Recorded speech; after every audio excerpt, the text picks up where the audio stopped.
cards. UFO politics. A 750 West machine run by 2 AA batteries. The machine was modified, rewounded and constructed based on a disregarded, by actual science, method of open asymmetrical systems conceived all the way back in the 1800s and fully developed by Nikola Tesla. Therefore, it is impossible, based on a closed system, that activates simultaneously, all the looped, closed coils within its rotor armature. To believe those two tiny batteries could even move that 4.39 lbs machine rotor shaft, plus all magnetic drag generated between rotor core and stators. Adding all mechanical friction involved, bearings, brushes, then it will be much less conceivable to run it for over 25 minutes at steady over 350 revolutions per minute, RPM, without suffering any decay. Just because it is an achievement, an operation, those two little batteries could never fulfill. Those two small capacity AA batteries are engineered according to our dogmatic science chosen model to run a much smaller little motor and only for around 15 minutes maximum. However, if I would be to engineer an open system, where only the actuating interacting coils that create motoring propulsion would be turned on, one at a time, and just for a few nanoseconds, and so on, a succession of other independent coils in a sequence. Everyone at specific timings, each with low resistance values, then it would be possible within the same exact machine to obtain the results seen on this video. It is not science fiction, it is not a hoax. We all have been blinded following one single possibility for too many years, and from generation to generation. It is about time to become divergent from those obsolete models, and open our eyes and minds to develop this other hidden side of knowledge. For conventional science, that have been feeding us all for the past 130 plus years, this type of motor could only be moved, conceived to work with only the right engineered battery. Like deep cycle 12V, 35Ah lead acid batteries. So, it would be completely irrational, or mentally insane, to even think this 2A1, 2V, 2280 mag, Ni Marshall Islands batteries will even move those 5 pounds rotor shaft, right? Therefore, I would be considered a seriously ill, mentally insane person, if I tell you that those two little batteries down there would be running that motor for the next boring, tedious, over 25 minutes. 2280 mag equal to 28 I equal to 28 slash 0 5H 30 minutes equal 456 amps. SK8PKL, you definitely lost a lot of your credibility here. This motor doesn't do any work. You could stop the rotor from spinning with your dick and it won't even hurt. I don't see any 750 watt work here at all. UFO politics, at SK8PKL, I would not use mine trying to stop it, just because I know exactly how it works, but just imagine it would be yours. Dig. Sorry, stick got jammed, still will keep going. Any pain yet, SK8PKL? Sure want me to keep going? Poor stick. It won't be good anymore. SK8PKL, your video answer is absolutely stupid and worth nothing. You changed the power supply. Where are those 2A batteries from your last video? Of course this looks a bit more like 750 watt work, but still, you changed something to it so it looks a lot more like it anyways. Good try. UFO politics, I never said the 2AA little batteries would output 750 watts. Title on video is, a 750W motor ran by 2AA batteries. No more no less, they did run it right, that was the point. The 2AA battery test is just a proof of concept. Try same batteries on any original, off-the-shelf 750W motor, or even less wattage, and see what it does, then come back and post results. Original motor specs are nominal voltage of 24 volts and nominal current of 40 amps. Mr. Summitville, so, I watched your first video where you claimed over unity because you measured 20 volts on the motor when inputting only 7.3 volts. I told you then that was not over unity. Strike 1. Then you tell me to watch this video. Well, there is no over unity here either. Strike 2. Do you even know what over unity is? UFO politics. At Mr. Summitville, I do perfectly know what OU is. I also know that voltage means nothing without amperage, resulting in watts, VXI. I never claimed over unity, sir. I said motor is increasing voltage output while still outputting high torque speed.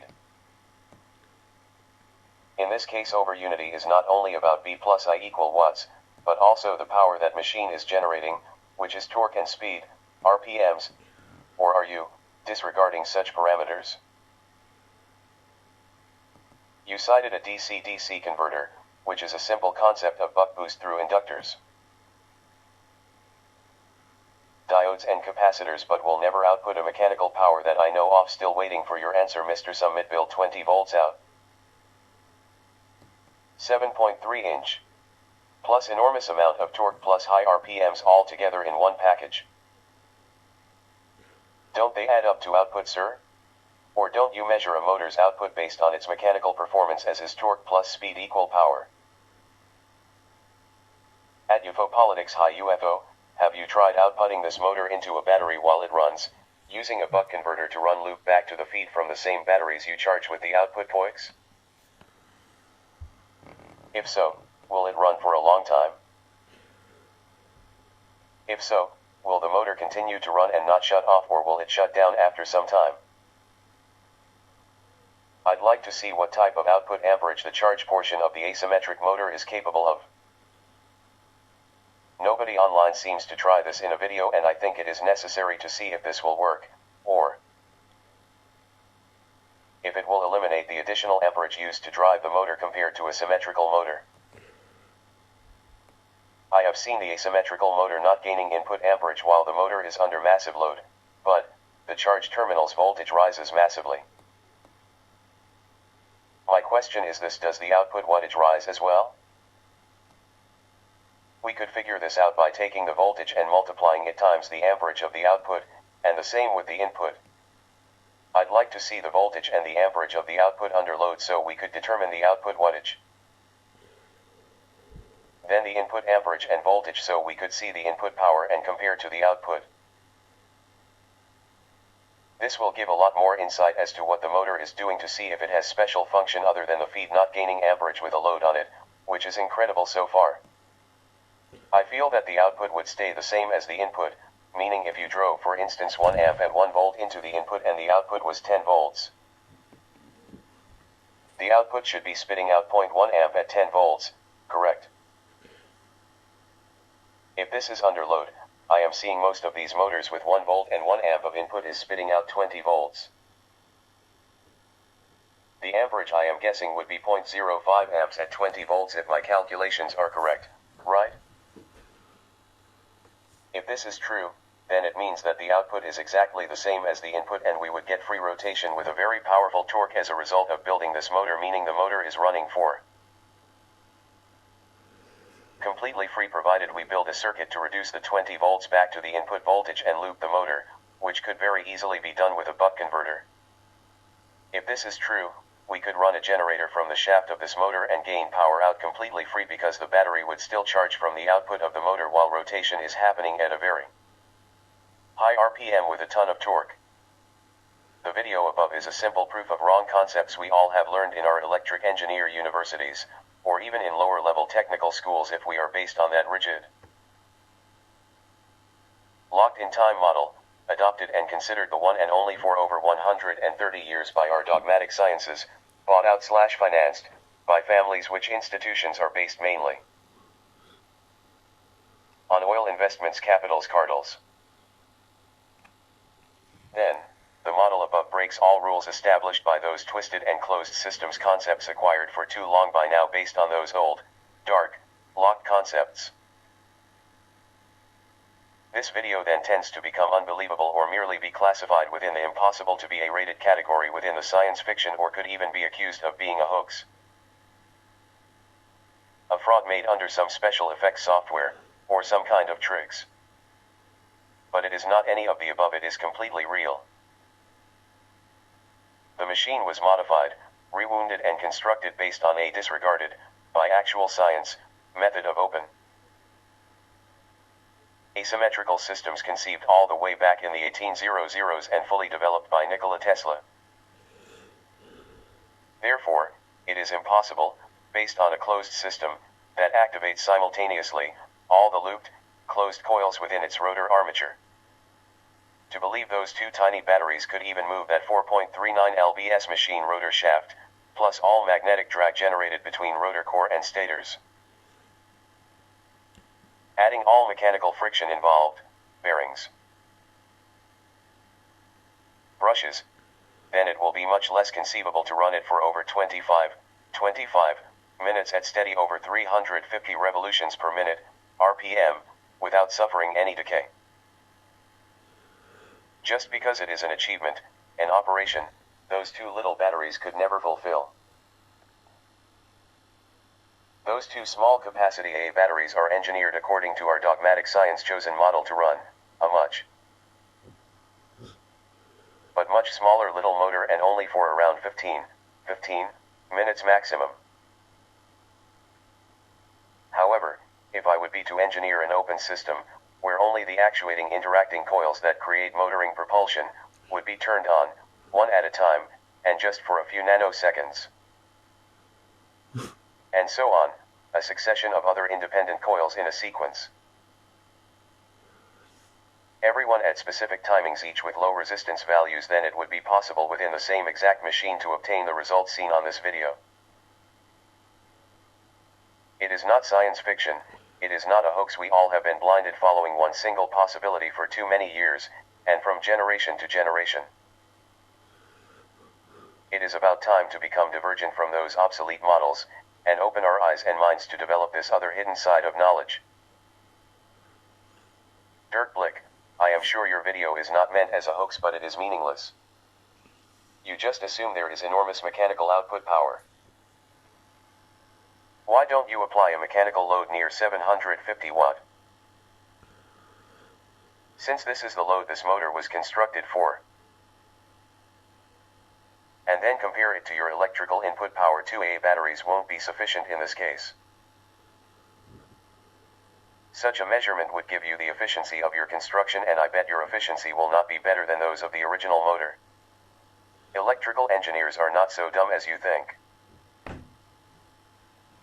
UFO politics, at Dirk Blick. Like I wrote above, this is just a proof of concept. I know perfectly well there is not enough mechanical output power, but it ran simply because it is an open system. If it would have been a closed system, it would have never run for that long, if it was to ever move that shaft with the same batteries. Dirk Blick, at UFO politics. With open system you imply that some unexpected form of energy is streaming into the system. You probably can't tell what this mysterious energy could be and why it is sneaking in due to your adaptions. But you are sure this happens because it runs so long? You are wrong. Measure the mechanical output power and you will find that it is less than the electrical input power. Should not be too difficult. Make a thin shaft winding up a string and lift this way some load for some in a certain time. If you can't bring RPM down enough by a heavy load, you will have to use a little belt transmission.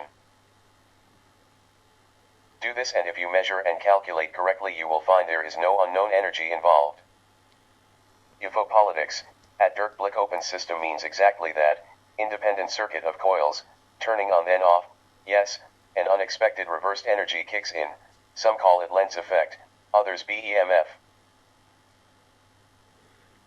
Others radiant energy. The point is that every coil, whenever it is suddenly cut off its energy feed, it generates a reactive energy, a reverse spike seen in a scope now. If this coil is facing another magnetic field, well, then other reactions develop, depending on the polarization type. I have measured the mechanical power and compare it with OEM symmetry. The difference is very interesting. Have you ever tried it? If not, I would do it, then reply again. I have mounted this motor where it belongs after modification, a scooter, and was much faster and lasted much longer running time than OEM. You have no idea what happens when its output energy is collected in supercaps. Regards. Dirk Blick. At UFO-Politics, you don't seem to be very knowledgeable in electrical engineering. When you turn a coil on, electric energy is spent to build up the magnetic field. When you turn the coil off, the magnetic field collapses and this energy is returned. You don't get anything by BEMF, which you haven't invested before. And I don't try such things. Such experiments were done 150 years ago. It is not necessary to repeat them. And I know exactly what happens when energy is stored in supercaps. It stays there stored. That's all. UFO-Politics. At Dirk Blick, that is your opinion. On my end, mine is that you are not very knowledgeable about magnetic fields. The energy is spent to build a magnetic field. Energy to coil is cut. Field collapses. If the energy was spent in building that field, why does any energy returns except for a very small remnant within the circuit path? But nope, that energy is higher than what we spent. Why? Unfortunately, you are looking only to the electricity running to copper wires and ending, not looking at a magnetic field that is out in space, interacting with the medium around it. Experimenting never ends in the minds of scientists, no matter how many years ago it was done. Maybe they were missing something, could be. Just a quick question, have you seen the rest of all my work? Dirk Blick. At UFO-Politics, not knowledgeable? Have you ever heard that there was this guy Maxwell, who gave us equations, which cover all electromagnetic effects, including coils, of course? His equations and the derived formulas from these equations are used every day and they always prove to be right. A coil is characterized primarily by its resistance R and inductance L. For voltage U and current I, you have the formula U equal Ri plus L dt, and energy is of course the integral of Ui over time. If you use this, you will find that whenever a coil is switched on with a final current I, an energy of 0.5 Li*I is spent to build the magnetic field. Once it is built, no more energy goes in the field. And in whatever way you let the field collapse, you get this energy back.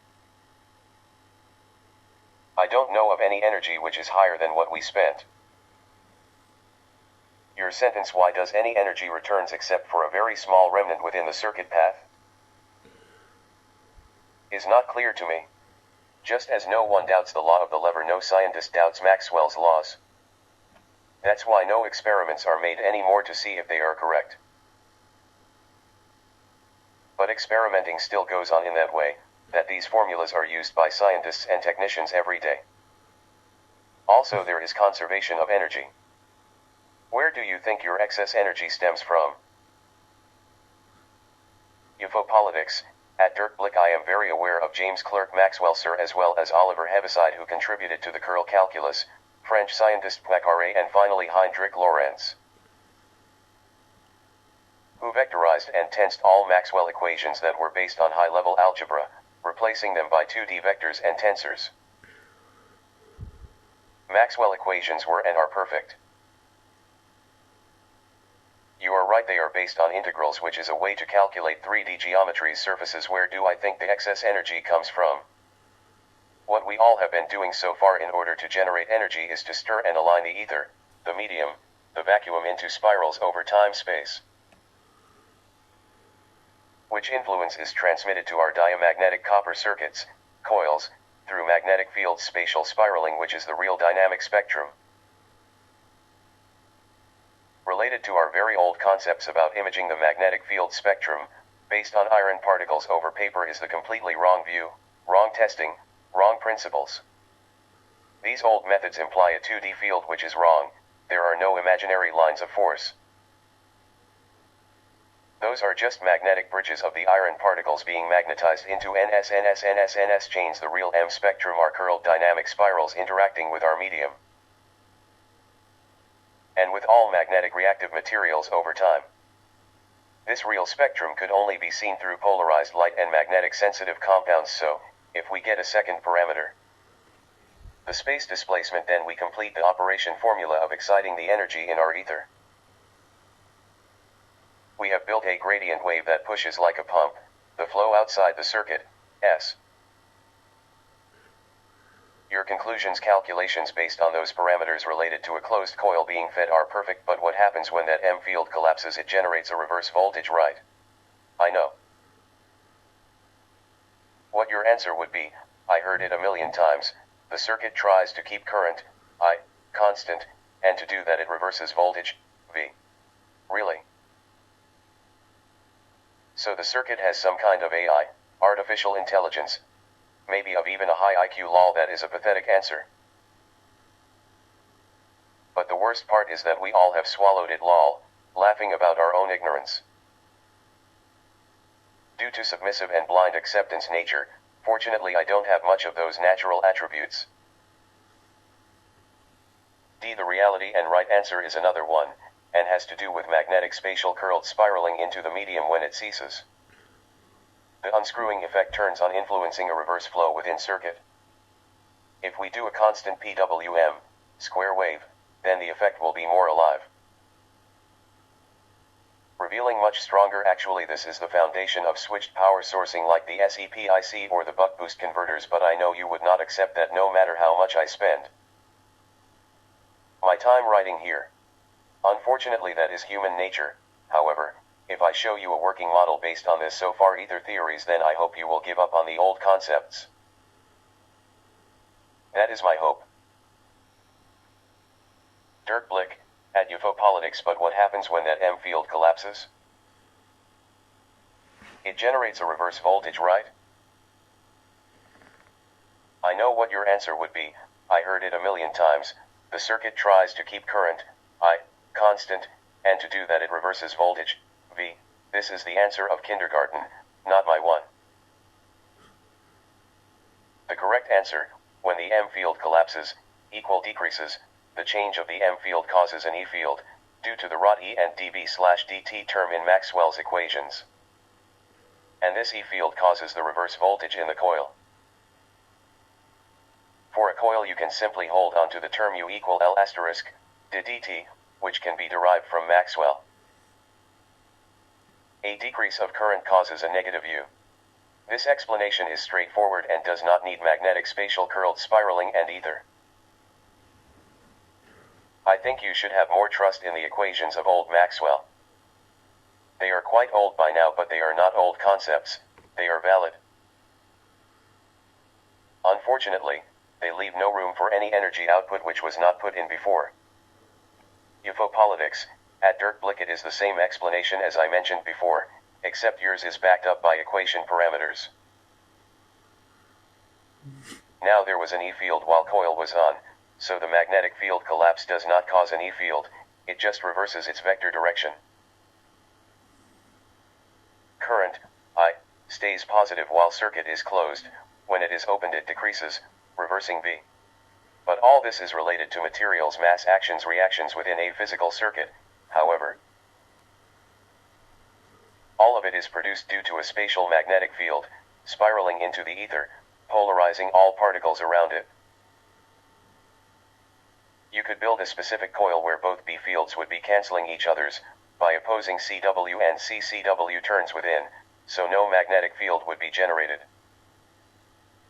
Then absolutely nothing would occur, no positive, nor reverse flow conclusions here. Magnetic field is the main cause of all this readings. Without it nothing takes place. You cite Maxwell a lot, and Maxwell was the first one to talk about a curl dynamic particle displacement within all materials, copper wires and iron core, as well as in the field itself. I have that Maxwell book, and could cite anytime his own words.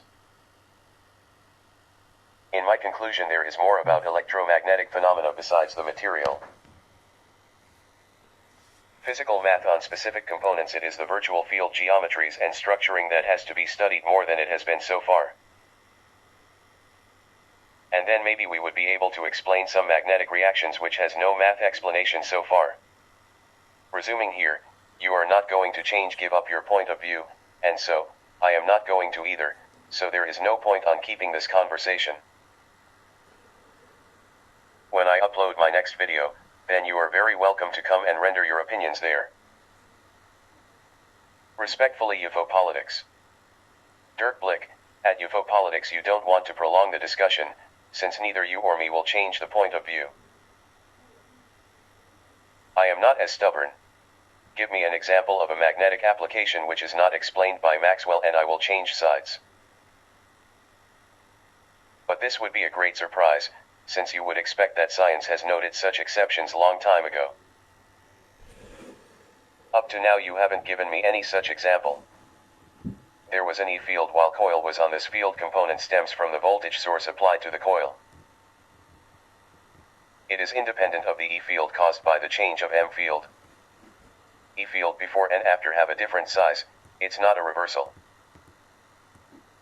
Also think of a superconductive coil with zero resistance. Then you have a current and magnetism without any E field at all. If you move a magnet past a coil, the change of the M field generates an E field. There wasn't any before. In all these cases formulas work perfect. Also in the case of the bifilar coil with M fields cancelling out. No resultant M field means no change of M field and no E field is generated. Such a coil behaves just like a resistor. At UFOpolitics, I am totally agree, Mr. UFOpolitics. Electrical engineers follow the deception of business-minded investor to manipulate the so-called electricity.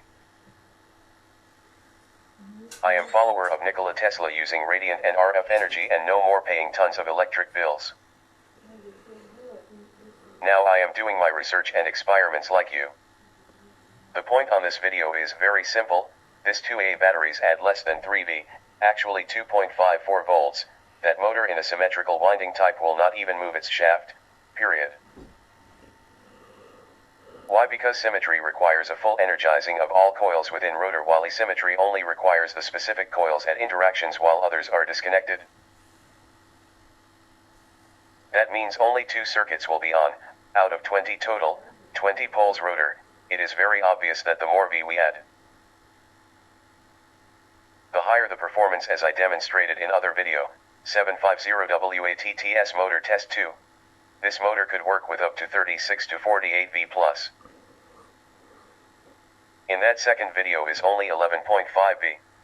You make your own conclusions out of this 2 videos. At UFOpolitics, hello UFO, this video of yours is one of the great tributes to the advantages of asymmetric motor technology. Good luck. See you soon on the My Asymmetric Electrodynamic Machines thread light. Turbo Blitz, what is the DC current being drawn by the motor in the video? UFOpolitics, it don't matter, just try same experiment with any similar motor but the ones you could buy anywhere, then see if it does same thing. This is the main point of this video, simple. Original motor amp draw was 40 amps at 2.4V and 3300 RPMs. Now it does 4800 RPMs at 24 volts and 3.5 amps draw.